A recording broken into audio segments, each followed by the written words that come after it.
for many years, I sort of just like didn't show up as my full self, to the point that, by the time I was sort of at the tail end of that finance career, I almost was like, where is the rest of me? Do you think that you sort of self-edited thinking that that was the answer to success? Or Totally.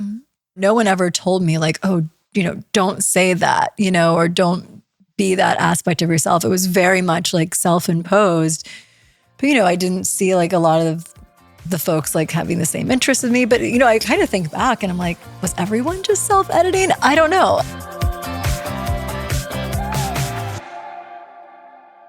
I'm Maryam Banikarim, the host of the Messy Parts podcast. Today, we're going to talk to Vanessa Barboni Hallik, the CEO and founder of Another Tomorrow, a sustainable fashion brand that's also a tech platform. We're going to talk about finding your way in the darkest times, both personally and professionally.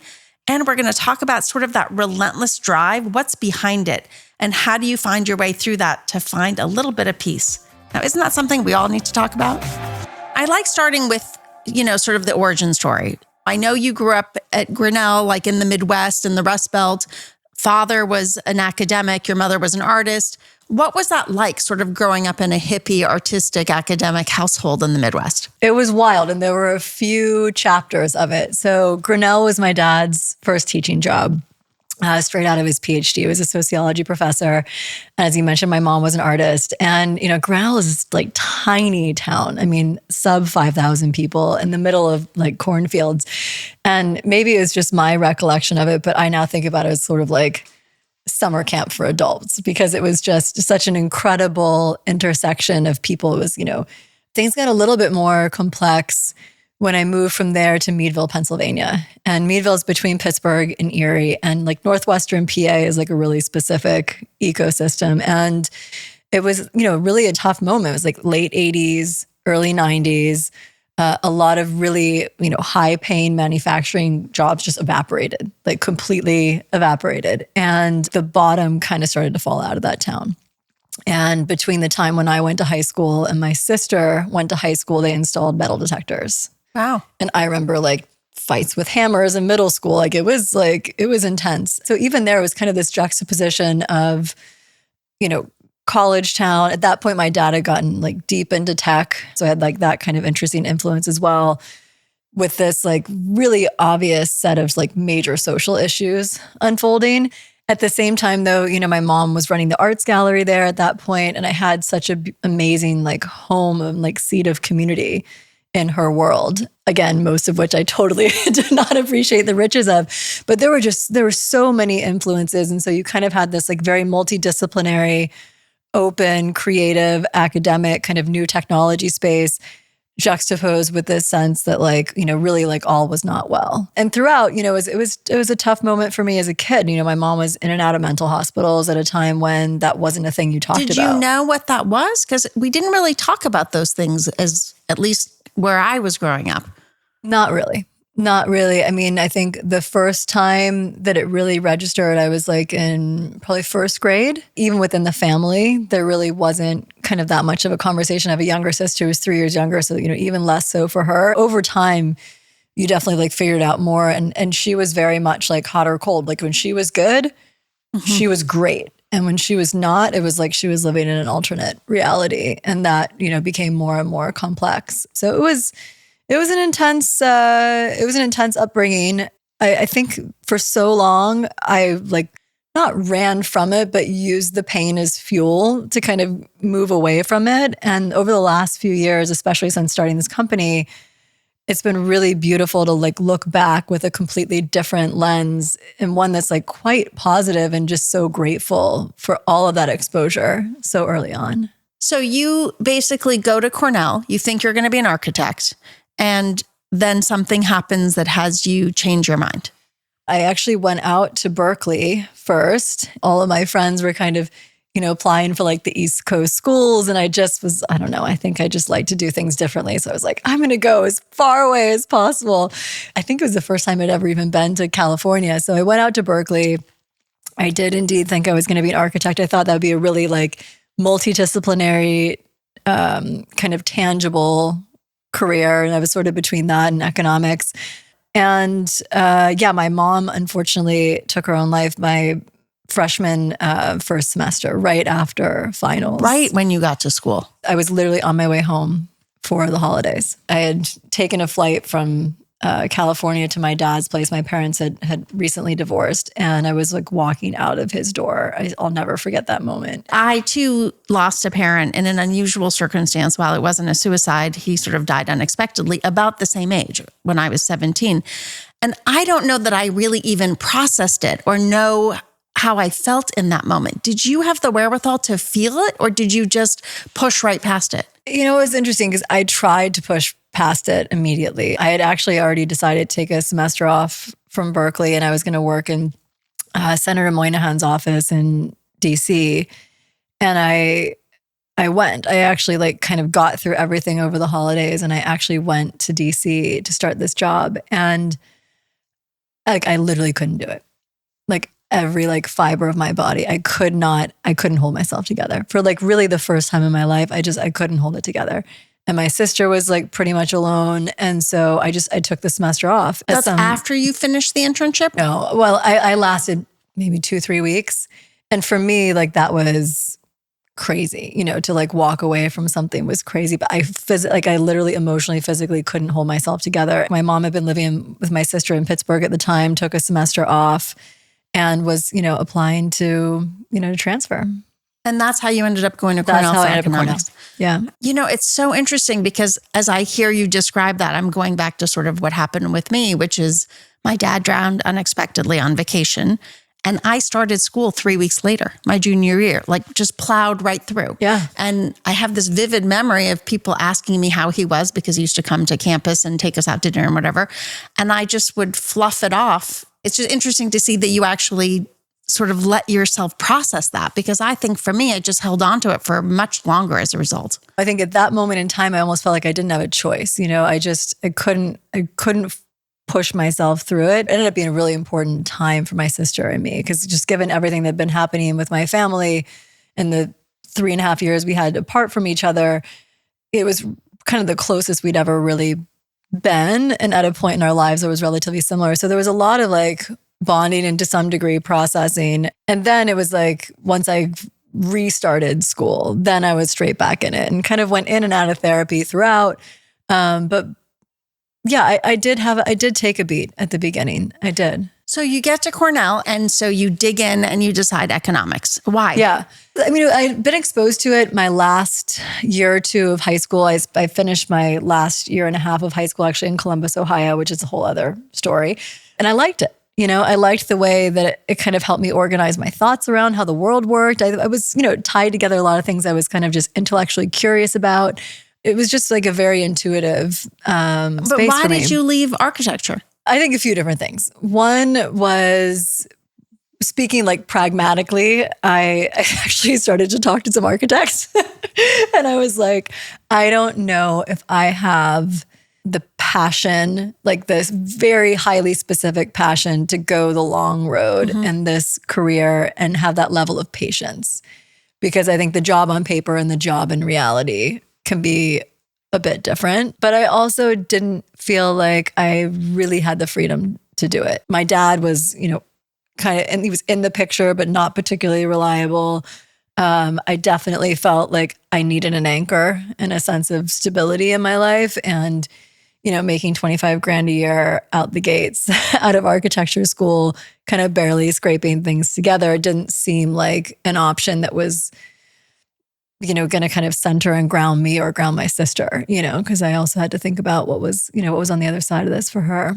I think I read that your sister was an entrepreneur before you. Yeah. Do you think that being the eldest, you sort of felt that responsibility of being an anchor for the two of you? I think for sure. I had this kind of initially like get the hell out mentality.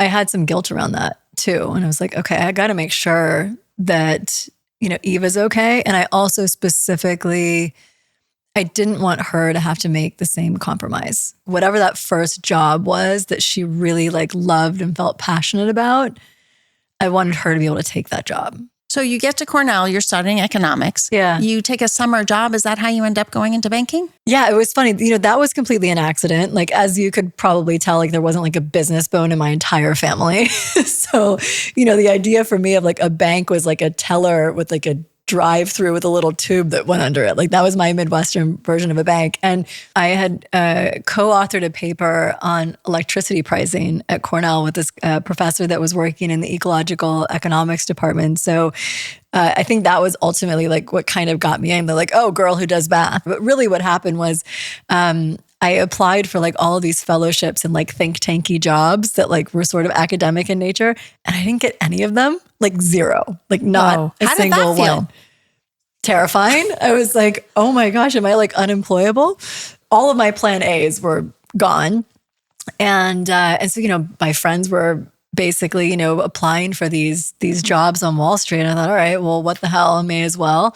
I was a little scrappy personality wise and like pretty direct. And so that kind of worked. And then the math background kind of worked. And I ended up with 2 amazing opportunities to choose from my junior year of summer. And I went with my gut with the people. I really went with the people, which was reaffirmed when the other bank actually yelled at me. But when you declined the job? It's like, thank you. Now I know I was right. But I really went with my gut with the people and also with my like genuine like curiosity and interest, because that particular job was going to be in foreign exchange and emerging markets. And that was like, I was really interested in that. What's the lesson in that, right? I just think about so many young people who are coming out in a particularly bad job market. Yeah. You trusted yourself enough to go with your gut, it sounds like. And you know, I sort of love that it worked out because they yelled at you, so they confirmed your decision, but you could have ended up at that job. You know, in hindsight, one, I think, you know, energy is so much. You know, we spend so much time in our jobs, and it's really just important that we are working with people that we find energizing. You know, in banking, there's a lot of energy, period, and that energy can go in a lot of different ways. And then, I mean, the curiosity, I just think is such a core ingredient in success. I mean, if you're passionate and interested in what you're doing, you just bring your full self to it and so much creativity to it and so much resilience to it. So did you go to Morgan Stanley right after Cornell? Yeah, straight after. So I got my job offer that summer. Amazing first boss. He had such just, I think, like an intuition in people. And he told me, he was like, you're meant to be a trader. And I was like, I don't know about that, but I mean, trading, like the most testosterone, male-dominated part of finance. Yeah, options trading. Yeah, it was wild. But he was amazing, and he saw that aspect of my personality. Okay, what aspect of your personality? A little bit of a pain in the ass, like very direct, maybe more than a little. Kind of had a lot of like get it done energy, and I loved the idea that it was an even playing field, you know, that at the end of the day, there was almost like a scorecard. It was a huge, huge opportunity for me. You called parts of that experience you being overtly confident, but internally overwhelmed. Yeah. What does that mean? It was exhausting. I mean, the job itself, I had no, I think, like sort of emotional preparation for in terms of just like the amount of resilience it required and new information and pressure to perform and like downside if things went wrong. So it was definitely like an internal pressure cooker and, you know, not a great thing, but like growing up with my dad as an academic, like, you know, dinner table was a debate. But instead of being a debate that was like curiosity oriented, it was like a debate about like being right. And I think that, you know, I was terrified to not know the answer and I was terrified to be wrong. And so that like outward confidence was very much like, I know I've got this. And I somehow thought that like, you know, not knowing was like a weakness. You know, as an entrepreneur now, I have a completely different perspective on that. But at the time, I really felt like, you know, I had to be, you know, better, faster, stronger, always know the answer. And that's exhausting too. So it's funny. I had a summer job in investment banking. I was a kid who had financial insecurity after my father's passing. And for sure, I had student loans. So it was appealing to have that summer job. They hadn't gotten the note about them wooing us to want to come back. So we literally slept under our desk for that summer job. I did not find a real sense of camaraderie in that job. Now, I didn't do trading. I did investment banking. But it was definitely a dog eat dog kind of mentality. And there wasn't tons of deals. So where there was lots of crazy energy. Did you find a community at all at work? A bit, yeah. And I think that had a lot to do with the culture. They were really selective about who they brought into the classes, but they didn't structure it in a way that like, it was like 2-to-1 interns to job opportunities, right? So it wasn't this like death fight to get the offer. So it didn't feel like there was a sort of like one-upsmanship. And so we really bonded as like a class. And, again, I had a great first boss, and I'm still very much in touch with, a bunch of the people that I started with, which was really cool. And plenty of other examples where like I felt like I was literally in outer space, but like as an incoming class, we kind of had each other's back. It was nice. In those moments where you felt like you were from outer space, how did you navigate that? I think by editing myself, unfortunately. What does that mean? There were just, there are aspects of my like interests and personality that I didn't see how they fit in. And so I think with the exception of a couple of people, including like a very close girlfriend of mine that I was lucky to work with, for many years, I sort of just like didn't show up as my full self, to the point that, by the time I was sort of at the tail end of that finance career, I almost was like, where is the rest of me? Do you think that you sort of self-edited thinking that was the answer to success? Or Totally. No one ever told me like, oh, don't say that, or don't be that aspect of yourself. It was very much like self-imposed. But, I didn't see like a lot of the folks like having the same interests as me. But, I kind of think back and I'm like, was everyone just self-editing? I don't know. I mean, it's an interesting thing. I also am not necessarily of the camp that like, you bring it all to the office. But I think to your point of like kind of the survival instinct and also like moving around, you become a chameleon a little bit, which doesn't mean that you're performing in a way that, isn't you, but it definitely was that like, oh, I'm just going to leave these things, over here. And I definitely felt the need to constantly like prove myself. So I read that when you were at Morgan Stanley, you tried to quit 3 times. What was that about? I think first and foremost, I was really conflicted. I had this like, again, like hippy dippy, like academic family. And I both wanted the job and wanted the security of the job. And I also felt like a total sellout, like black sheep, which is such a weird way to like be split and live. And so, after the first, 9 months of the job, I was just like, it was less of the intellectual interest and more of just like the grind. And I was like, I don't know that this is for me. And so I told first boss, great boss, I don't think I can do this. I'm out. I think at the time I thought I was going to be like an immigration lawyer, and I wanted to serve. Like I wanted to serve. And he was just like, oh, don't torture your career. Like, just take some time off. So they kept me on payroll, and that they weren't paying me, but like I wasn't out of the system. I took 3 months off. I went to see did you have health insurance? I have to ask that question. I did. Okay, because that's a thing. No, that was a huge thing. I mean, not paying you, but at least give me health insurance. Exactly. Yeah. I went down to see my extended family in Colombia for the first time. I took the LSATs, and lo and behold, I didn't find that pull. I actually really enjoyed the LSATs, but I realized I probably wouldn't be a happy lawyer. You love taking tests. I know. Fascinating. I thought it was the best one ever.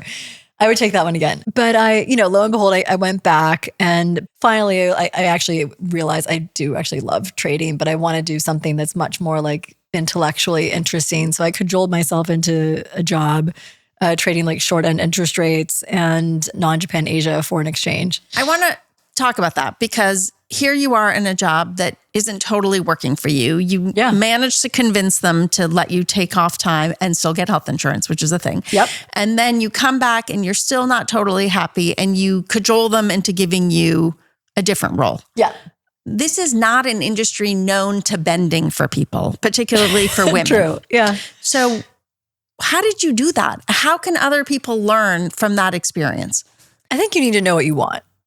First. All of the times in which that has been successful for me, it's when I've known explicitly what I wanted, and I've asked explicitly what I wanted, and I've been willing to fight for it. I think sometimes when I've seen like, oh, I want more responsibility, or it's like kind of vague, or I kind of want to do this other kind of thing, you're almost like asking somebody to solve it for you. For me, it's like, no, I want this thing, and this is why I'm the best possible person to do that. So the trading skills came in Oh, handy. absolutely. Yeah, absolutely. Like once I know what I want, I'm like kind of a heat-seeking missile. And then you got to be willing to fight for it. They actually gave it to me over somebody who was honestly, in hindsight, like dramatically more qualified. I don't think they knew that at the time. I don't think I knew that at the time. He was a brilliant trader. He's totally crushed it. So 3 times, and then what happens that gets you to actually just walk out? Well, the second time I literally did actually leave to go do a degree in energy and environmental policy up at Columbia. I just want to say you have a lot of interests. I know. Law, architecture, now. I know. Right? And a lot of people have a lot of interests. Like it's interesting to see how you channel this wide curiosity, this range. It was torture because I was just like, because I was constantly searching. So if I look back and like could give myself some advice, I'd be like, just be present in the moment, be curious, but take everything you possibly can from where you are right now. And at the time, I had that sort of weird guilt around what I was doing. And so I was constantly scanning for like, what else should I be doing? What should I be? And there was that word should is so loaded, And I do have a lot of interest. So, I was scanning like wide. So I left and I did start up at Columbia.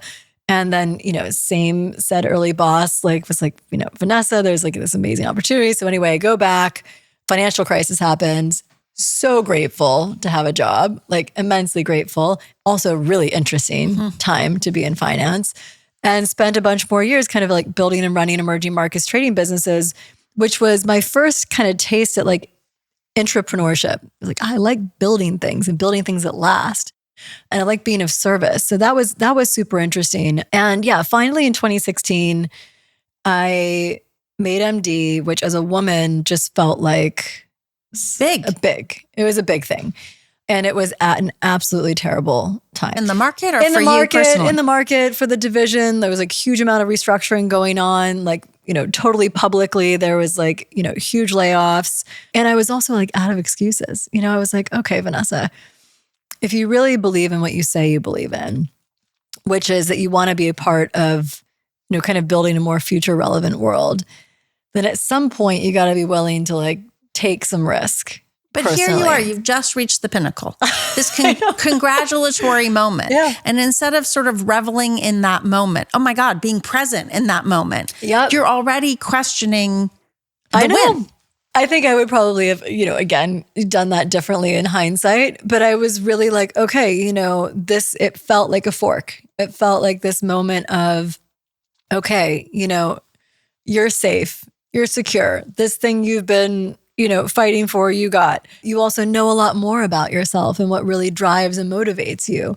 So what are you going to do about it? So had you met Jay? Were you married by this point? We had met. We were not yet married, but we've been together for several years and had 3 kids in the mix at that point, 2, 4, and 6. And did that help sort of stabilize things? Like for you to say like, okay, I'm going to leap off the tall building in a different way? Yeah, I had a family. And I think that in some way, given all the instability of my childhood, that feeling of like, like family felt really like safe and wonderful. You decide, okay, I'm going to go try my next thing. How do you land with Another Tomorrow?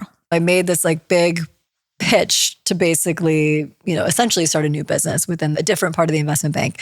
And the guy who was running that part of the bank at the time was like, Vanessa, I just got here. I've got like 17 things to fix before I can build anything. Of course, at the time I was like, oh, this is so myopic. Now as a CEO, I'm like, damn straight. But I read the writing on the wall. So I was going to leave and they very graciously were like, we know you. Let's just save us all the paperwork, like take a sabbatical, essentially. I just want to say for people who are listening is that in order for a company, particularly a company like that, to have given you this much leeway, you had to have been performing at the top of your game. I mean, they don't just do that for people. Yeah, I worked really hard and I got good, I got good results. And I was really proud of that. So I took him up on it, but I was very clear. I said, look, I really believe in this. I really believe in directing capital in service of a different future. So I'm going to go pitch this idea basically elsewhere. And so I was having those conversations. But I was also kind of in this safe space where I could be curious again for like the first time in a while. And I remember I went out to this conference, I think it was like a BSR conference, and I was just really curious about how all the major industries were messing up the planet. And I'd had exposure to almost all of them throughout my career, except for fashion.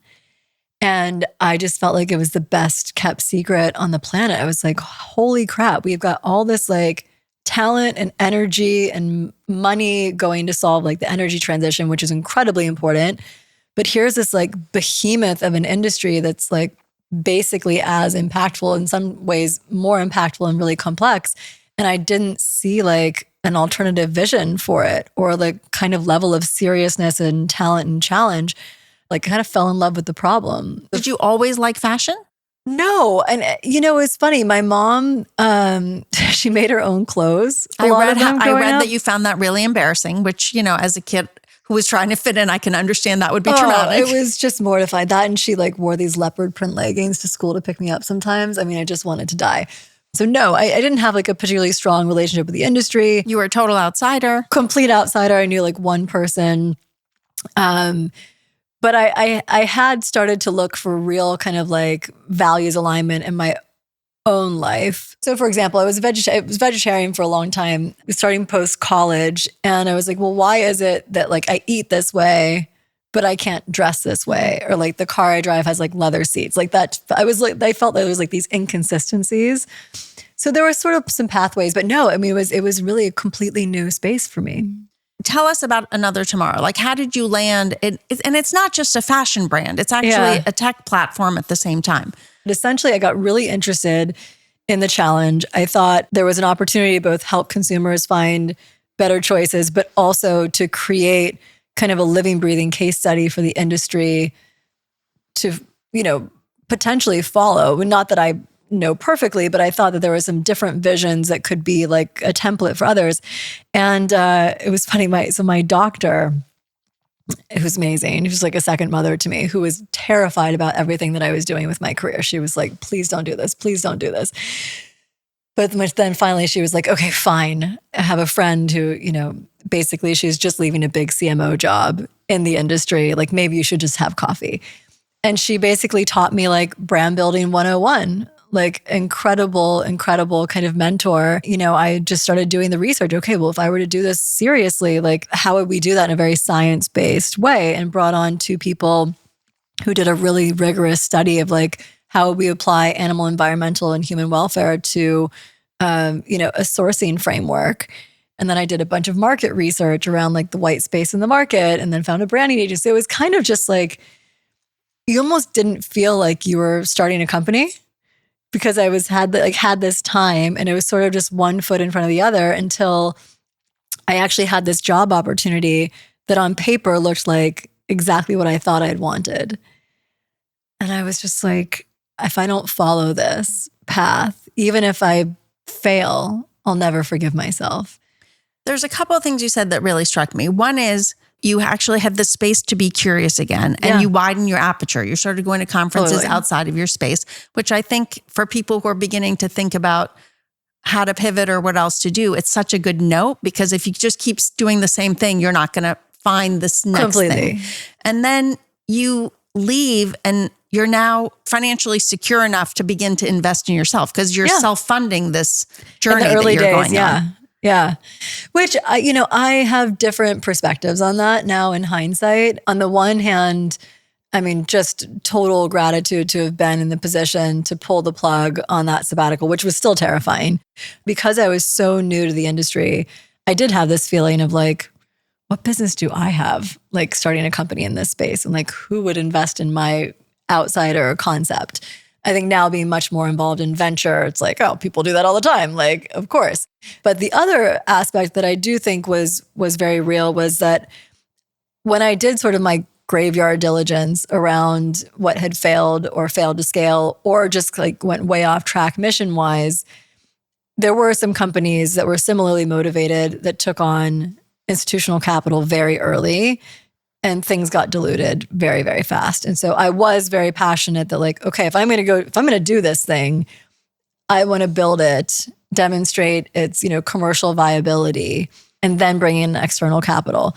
But that, funding things yourself is also terrifying. Well, you said something about how you feel like funding it yourself wasn't actually believing in yourself. To an extent, no. The sheer terror at the thought of asking anyone for money. You know, To believe in you. Yeah, to believe in me. And my whole life, I was just something I hated. You know, it was like You never liked asking for help? asking for help, asking for, donate to this cause I believe in. But Why? What do definitely- you think that comes from? Well, the help thing was definitely, I should already know the answer. I should already be able to do this. Agonizingly as a kid, whenever I would ask for my dad for help with homework, I would get like 3 questions back. So I was like, never mind. I'll just do it myself. Well, I think that's self-reliance when you have to be self-reliant at a young age. Yeah. It almost makes you, I used to be mortified about asking for help, so much so that when I turned 16, I stopped celebrating my birthday because I didn't want anybody to have to do anything for me, including showing up to a birthday party. Oh my gosh. How did you get over that?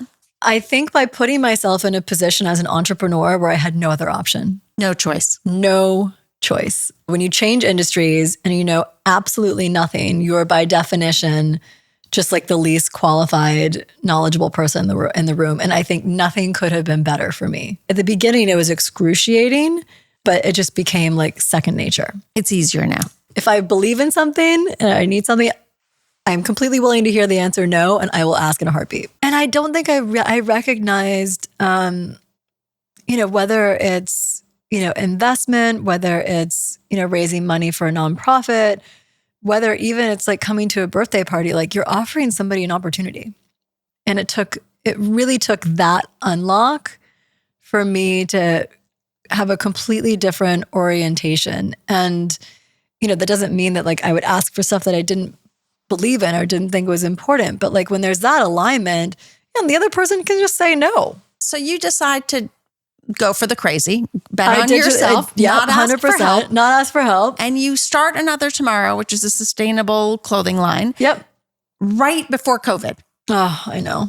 And sustainably sourced fashion. Let's just briefly describe what Another Tomorrow is. We don't think about clothing. I never thought about clothing as being either an agricultural product or made out of plastic. And essentially it's one or the other, or worst case, both, oftentimes both. And so, when we think about sustainable sourcing, like you're literally like starting at the soil level. So we've basically taken like farm to table to farm to closet, creating, regenerative, ethically sourced, exquisite fabrics, manufacturing everything with living wages in Europe, making sure that no animals are like harmed or killed, and then using technology to be able to display the supply chain to the customer through digital ID and also to resell it back through us. So very transparent. Transparent. So it's like, I think about it as like farm to closet and then closet to closet to closet through resale. And it's not built on constant newness either. So, there's a foundational collection that's kind of like evergreen, and then there's seasonal refreshes, but nothing's going to feel like out of style. There's nothing fast fashion about There's what nothing you're fast doing. fashion. Really exquisite quality, like luxury quality. And that was where we saw the white space too. It was like in this kind of like luxury category, but like not obscenely priced. And we were very deliberate. I mean, it was sort of like insane in hindsight, but I was like, I really wanted the New York Times as our launch article because I felt like that would bring us like lasting cultural credibility. And that was what we got, which was insane. Knowing what you want. I think Knowing you what already you want, said it. which I mean, again, like what the hell like business did I have saying like, I want, The answer is yes. The answer is yes. The answer is yes. So some really great press out the gates, but then very quickly things got very complicated. And the day that we launched with our strategic wholesale partner, Matches Fashion, which was March 14th, was like the day the world basically like kind of shut down. So how did that feel? Like, and what'd you do? Terrifying, mostly because I recognized that we had to slow way down. It also became very clear that like the fundraising environment was going to get way, way, way more complicated. And so for a gal who was like, built for speed and like proving that, she was getting it done, just the idea of putting on the brakes was like a real kind of like earthquake, But once I was clear that that was what we needed to do, I remember telling the team, all right, this is the new action plan. And it was sort of kind of like, all right, we were going right, now we're going to turn left. And I was just so ready for everyone to be like, great, we're turning left. And I was like, was like, okay, let's turn left. And I was like, It was a real moment where I had to like big time re-examine my leadership style as well. And it was when I brought on, I'm a huge believer in coaching, huge believer in coaching. And I brought on a new coach basically saying like, whatever I'm doing like is broken. Like I need to change. What? I mean, that is an ultimate help. That's an ultimate taking of a help. Oh yes. Ultimately we didn't coach together that long because like we were not super, we weren't super energetically aligned, but it was like, okay, I need to evolve. That was like right after I started my meditation practice, I guess, a few years. Yeah, we need after. to talk about that because Okay. I read that you love speed, which you just mentioned. You said speed is safe, which I totally relate to. Yeah. Like that relentless motion is actually my comfort zone. How did you figure out how to meditate? I need to like, I don't know, reorganize the closets to have my mind stop. I can't sit still to make my mind stop. You know, I had been trying for, 15 years before I figured it out. And I had been exposed to a lot of this growing up. But like many kids, like I didn't fully embrace that sort of like world of my parents. Not that either of my parents were meditators, but there are definitely like many in our community. So I'd been exposed to it. In my 20s, I think I tried everything. And I always felt like I was doing it wrong. Like, I should be able to sit there and my mind just go blank or clear or whatever. So I had this idea that like I couldn't do it. In 2017, my husband and I both learned together with TM. Transcendental meditation. Transcendental meditation. Mm-hmm. And I think what helped me so much was just straight up the recognition that like, you're going to have thoughts and that this like mantra is just like an anchor for your mind, but that there was no like perfect meditation. And I think in that embrace of the imperfection of it, I actually found a practice that, I could really work and evolve with. It was the first time that I was able to create some distance from my thoughts and actually like observe my thoughts and observe myself. And it transformed radically, like every relationship I had, every relationship. Did that help you through this period where you had started a business and had so many bumps along the way? Yeah, for me, it was a huge stress release, just like the practice. And I could observe problems with a little bit more distance. And I started to really, I think, depersonalize things that I had made deeply, deeply personal, which that's just hell in entrepreneurship if you don't. I'm sort of curious about this idea that we become relentless, right? Relentless in the pursuit of success. What do you think that was about for you? I think that in many ways growing up, I felt like I had to like earn the love of my parents, is the truth. And so I didn't have this sense that I was enough independent of what I accomplished. So accomplishment was really the metric at home. I don't think that they intended it that way at all. I think my dad in particular really believed in me, but he would always speak about me in the future tense. Like, oh, you're going to do amazing things. There wasn't this sense that like this moment, right where you are, like right who you are, like that's enough, So I think I was constantly chasing a future better state of me that I had like kind of checked that box. Have you been able to let that go? I'd like to think so a little bit. I'm laughing because like yes and no. I think to some degree I'm a little bit wired that way. But I think I'm motivated by very different things. I think if I achieve something, now it's much more like, oh, I really believe in that and I want to be a part of that. And, I think we can do this together. So I think it's still a little messy.